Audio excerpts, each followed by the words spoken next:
So friends, आज है अभी मंडे। ट्रेडिंग का है आज पहला दिन।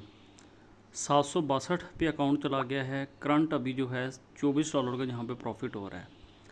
ट्रेड्स को ओपन करके देखते हैं कि मैंने यहाँ पे किस किस एरिया में ट्रेड लिए हैं।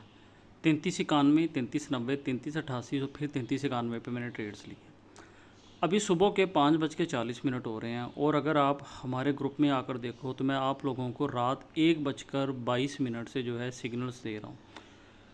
तो अगर पैसा कमाना है तो थोड़ी सी मेहनत करनी पड़ेगी, जागना पड़ेगा। आप हमारा ये जो ग्रुप है इसे भी ज्वाइन कर सकते हैं। हम किसी से कोई पैसे वगैरह नहीं मांगते हैं, इस चीज़ का आप लोगों ने बहुत ख्याल रखना है। तो अभी इसकी जो नेक्स्ट मूव है वो 3380 और 3370 से दोबारा बाई की स्टार्ट होने वाली है। 3380 और 3370 पे मैं एग्ज़िट हो जाऊंगा। आप हमारे साथ में कॉपी ट्रेडिंग कर सकते हैं। बहुत जल्द इसी वीडियो के डिस्क्रिप्शन में आप लोगों को लिंक मिल जाएगा।